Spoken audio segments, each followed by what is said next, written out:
Total Screen proudly presents their official podcast, On Screen, with your hosts, Tyson Gifford and William Rohrig.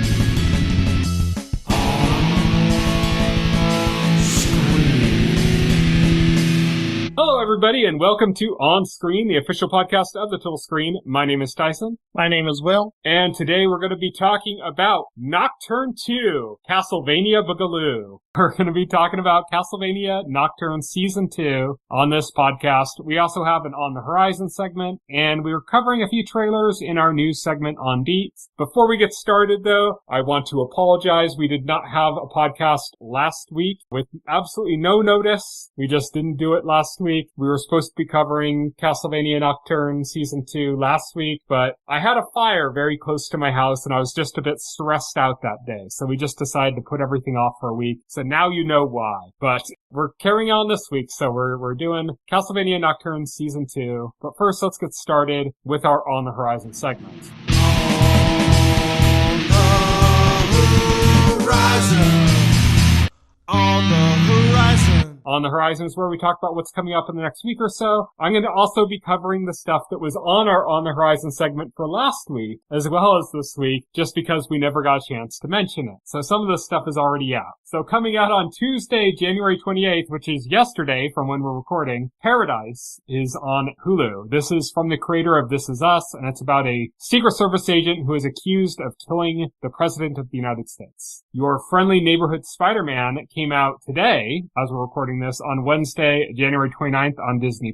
This is the animated Spider-Man series that was supposed to originally be like the Tom Holland Spider-Man and canon, and then they decided it wasn't canon, and then they added a bunch of other stuff, and like I think you and I both lost interest. Yeah, I kind of lost interest in it. On Friday, January 31st, Companion hits theaters. We talked about the first trailer for this. This is the one that's got Jack Quaid in it. It's a horror film. It's from the director of Barbarian. It's got some person that seems to be like some kind of a robot or being controlled as if she's a robot or...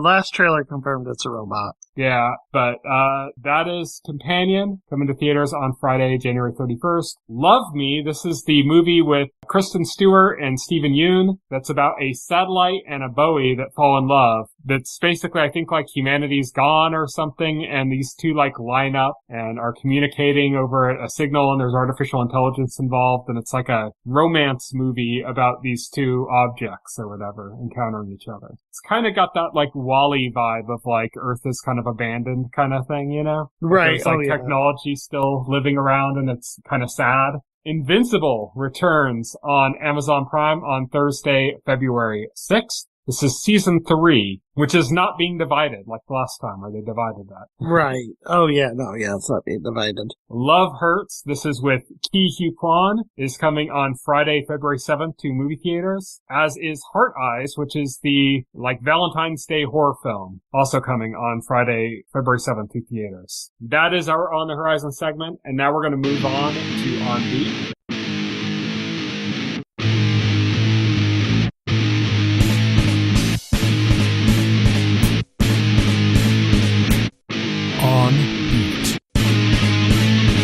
On Beat is our news segment, and this week we're going to be talking about 3 trailers in that segment. So our first trailer was for Mickey 17. Now, we've seen a trailer for this before, but this one gave us a lot more of an idea of, like, what's going on outside of just the central character. Like, we're seeing more of the kind of dystopian environment that the movie takes place in, as well as the other kind of characters that represent that, like Mark Ruffalo's character. Yeah. It looks like a fun movie. Robert Pattinson looks great. So Mark Ruffalo looks like he's playing like a really sleazy character. Looks fun. Looking forward to it. Yep. And next up, we got a trailer for Hell of a Summer. So the last time we talked about this was actually in reference to a news story about an Idle Hands remake that was going to be being done by Finn Wolfhard and his friend, who I forgot to write down his name in the show notes. But this is the first movie that they worked on together. They had, I guess, done some short films, and now now they have this movie, Hell of a Summer. It's like a slasher film, and playing on the old classic trope of this, like a sleepaway camp, you know? Friday the 13th style, basically. Right. Yeah, exactly. Right. Yeah, the whole slasher trope of like just a slasher at a summer camp. Yeah, and they're kind of doing it, looks like a horror comedy vibe to it. So I think that's interesting because we've known Finn Wolfhard, like, as he's grown up on Stranger Things, you know, we've seen him in different things, and now he's kind of making this move towards filmmaking. And that's kind of interesting to see how he's going to do in that space. It's mostly been good reactions to this so far. And yeah, it's got this, and then we're going to have Idle Hands coming up with him, which is exciting because we've both talked before about how we enjoyed Idle Hands. So yeah, that'll be hell of a summer. And then the last trailer we're going to be talking about this week is for Sinners. And I believe we talked about the first trailer for this. I'm not sure though, but this one, we got kind of a more broad scope as well. We're getting more of an idea of kind of like the racial dynamics at play, which was kind of obvious, but not really displayed in the last one. Here you're kind of getting this idea of like, okay, you have these tensions between the kind of white community that lives here and the black community that lives here, but like with this whole vampire angle. And we also got to see for the first time Haley Steinfeld as a vampire. Yeah, you have to see her as a vampire, which is like, I kind of wish they had left that for like the movie. Like it seems like a pretty big reveal to just throw into the trailer because they were like pushing her character as like a love interest, and I was like, oh man, like imagine like in the movie. I don't know, but you know, they have to watch the movie, but the movie looks awesome either way. Yeah, this is of course from Ryan Coogler, the director of Black Panther. So and it's starring Michael B. Jordan in 2 roles. He's playing brothers, so that's going to be kind of interesting as well. But that is it for our On Beat segment, and now we're moving on to our final segment, full spoilers.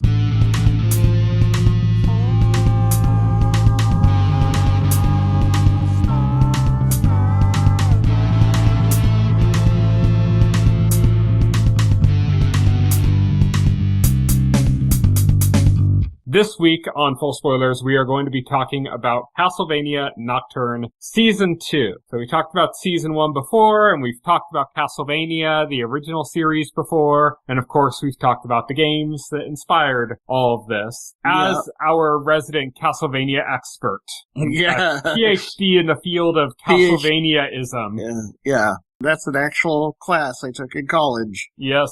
What are your thoughts of Nocturne Season 2? It's awesome. It's amazing. I love it. I think it's a big step up from Season 1. I think I had a few issues with Season 1, not too much. Yes. I had a few problems. I think the whole kind of like Richter being kind of weak and not being able to access his magic and stuff went on for a bit too long in that first season. Took a while for them to finally bring in Alucard, which we had been waiting for, you know, and they weren't really doing too terribly much interesting with the whole kind of vampire queen or vampire messiah figure. Like that the aspect wasn't really being kind of dived into that much yet.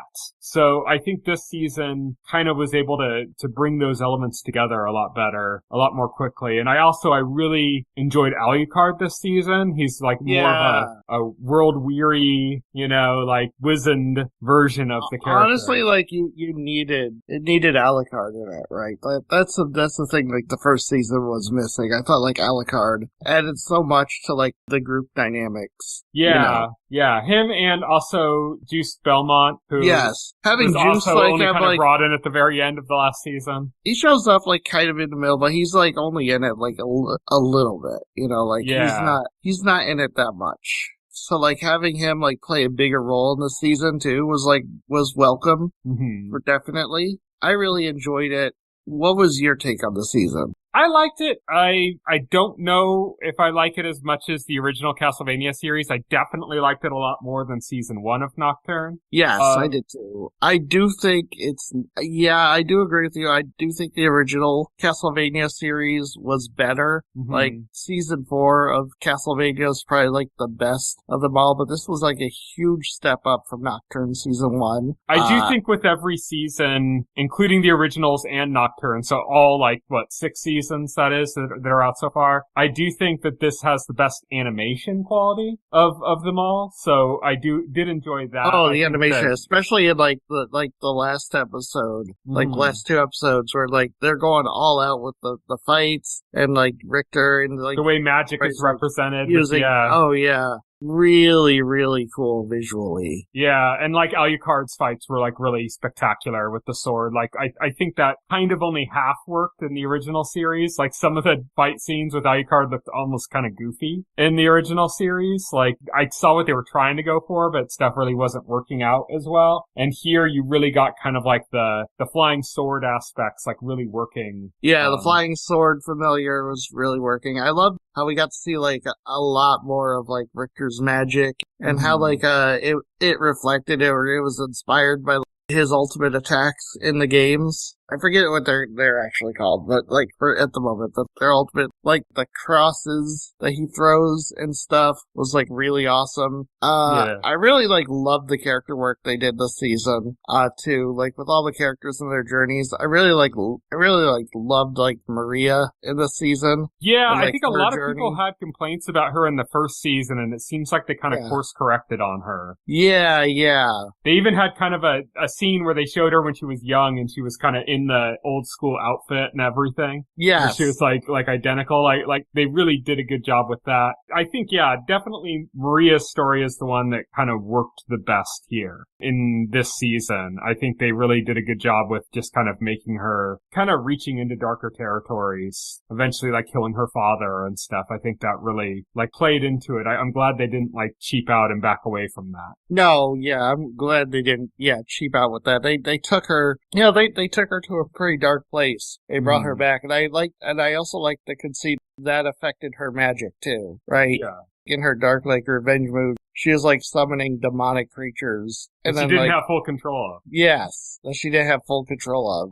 And then when she is, like, restored to not being, like, full of hate, I guess, or, like, vengeance, she starts summoning more, like, heavenly creatures. Mm-hmm. Yeah, and I thought that was interesting. The summoning was a really cool improvement from last season, so definitely there. If I had to have, like, a complaint about the show, like, one thing that kind of struck me as just not really working, that they were really trying to get working, was Richter and Annette. I just don't think that, like, clicked. I don't think there was much chemistry there, and I don't think, like, it felt earned, like, their relationship. It's just, he was just kind of a whiny shit through most of it. And then she was kind of putting up with him and lecturing him, and then all of a sudden it's like, but we're in love. And I kind of wasn't really into that. What did you think of that angle? Yeah, I agree. I wasn't feeling like any real chemistry between the two characters. It was believable that they could be friends. And I get they had a shared bond over losing their mothers, in their lives, and they have that shared bond together. Like, I get that. And I get that they bonded over that. But it didn't really feel like a romantic connection. It felt like they could be good friends. Yeah, it felt like they could have built to being good friends. I think some of that could have been what they did last season, just kind of setting them so at odds with each other, that maybe that kind of ended up backfiring on it, that there should have been maybe kind of some spark between them. But there really was like nothing about them having any kind of aspect of a relationship in the first season. Like they didn't really play into that at all. And then they just kind of like decided that's where we're going this season. And it just felt off. I don't know. I feel like if they wanted to go there, they could have done better groundwork to reaching that point. Yeah, no, I agree. I mean, it didn't really bother me that much anyway. Yeah. But like it's a pretty minor thing. I felt like it was interesting how like we went into like the whole history of Drolta. Like all the focus in the first season and stuff was on Erzsébet, and it turns out like Drolta is like the actual big bad. She's the one who's been like planning and scheming for centuries. I have to ask you, is this aspect canon, the whole aspect of a vampire being revived by a night creature? Because that kind of felt off to me too. I don't know. I mean, that felt like a convenient like there's no such thing in the games as that. Like I don't know. I haven't played like Curse of Darkness or anything. I mean, obviously, like, the games never explain what night creatures come from, right? There's just monsters. You kill them. Yeah. Like, the games don't have, they're not, like, that deep narratively. Just that they took a vampire, had her reborn as a night creature, it made her much stronger. She had complete free will with, like, no influence at all over her. And then also, like, now is immune to sunlight. It just felt like, what is this? This is like the antagonist version of a Mary Sue moment or something. It just, I wasn't into it. I did find it. I didn't mind it. It was like, it was making like a pretty badass, strong villain. So I was like, okay, I'm down. I don't know. It felt unearned to me. Like, I get what they were going for. I just wish they had taken a better route to get there. Right. Yeah. Like, they killed her off at the end of the first season to mark Alucard's introduction. And then obviously, like, she was endgame, so she couldn't stay dead. So I guess that was their solution to bring her back and, like, to power her up. I think there's other things they could have done to make the logic of that make more sense. Like, for example, they still killed off the Forge Master. They still killed off the Forge Master character. You know, we mentioned that Maria killed her father and he was the Forge Master that kind of created her. I think it would have made more sense if her having, like, no restrictions because of her Forge Master was portrayed in the fact that the Forge Master was killed. There's little things, little beats here and there that if they had changed could have made that, like, more believable. But I have a little pet peeve against, I mean, this happens with, like, we call it a Deus Ex Machina, and it happens with, like, protagonists where they get, like, things just go miraculously right for them in a way that's kind of trite and doesn't really make sense, you know? But it also happens sometimes with villains where you, like, take a villain and you just go like, oh, okay, I want that villain to be a much bigger deal, so I'm just going to use no effort and just make that villain a much bigger deal out of nowhere. And to me, that's, like, just as infuriating as, like, a Deus Ex Machina is for, like, a protagonist. And that kind of triggered me a little bit. Like, I was like, it just felt very unearned to me. Like, I got what they were going for. I liked the result. I just didn't like how they got there. You know, like, I think that there's other things they could have done to make that pill easier to swallow. Yeah, they probably could have. I'll give you that. One thing, like, I didn't really care about was, like, Edward's, like, storyline, like, as a night creature. I thought, they kind of covered most of that in season 1. It almost would have been better if he had died, I think. Nothing, like, really happens with that storyline. Yeah, like, they kind of, all the major beats of his storyline happened in the first season. Yeah. And so it's like, yeah, if they weren't going to really do that much with him, I think it would have been more interesting if he had died, you know? Maybe he had died saving Annette or something like that. Well, I mean, I'm glad they didn't kill him off. I don't hate the character or anything, but, like... No, I just mean, like, it would have made I thought there was, like, going to be, like, some story or some payoff. Like, he was going to lead a revolt against, like, the night creatures or something. I don't know. Yeah, that's what I mean, though. Like, if they're not going to do something more with him, it would have been interesting for them to do something with him, you know? That's why I say, like, if he had died or something. It's not that I need his character to die. It's just that you got to do something with it. Right. Otherwise, it just feels like all the setup from last season was meaningless, you know? Olrock's had some great moments in this season. Him showing up in the serpent form to save Alucard.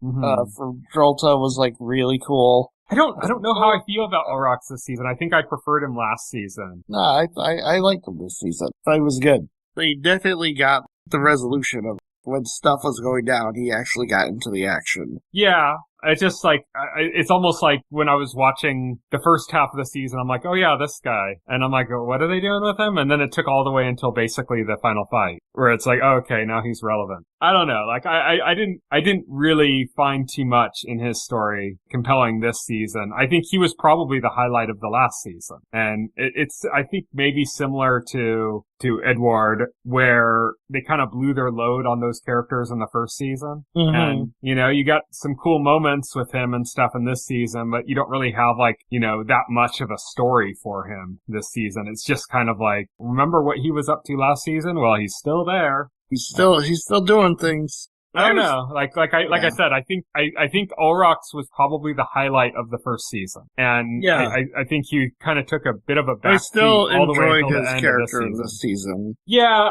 it's much more an issue of, I wish they'd done more. Right. You know? Right. Yeah. It's not that I disliked his character, I disliked any of his plot points or something. It's just like, I wish they'd done more to make that more interesting throughout the second season. It kind of felt a little bit like they were wrapping things things up quickly in this season. Yeah, it did. Yeah, it did feel like kind of compressed. I will give you that. It was probably feeling like we should probably wrap this up because we don't know if we're getting in our season, and as of yet, Netflix has not confirmed any more Castlevania is coming. Mm-hmm. There's been chatter about, like, what a potential third season would be, and, like, the kind of setups to, like, Symphony of the Night and stuff like that, you know? There wasn't, like, really any setups to Symphony of the Night in this. There was some chatter about that. I don't know. I saw some chatter online about people saying that, about setups for the only setup for Symphony of the Night is Alucard exists. I guess.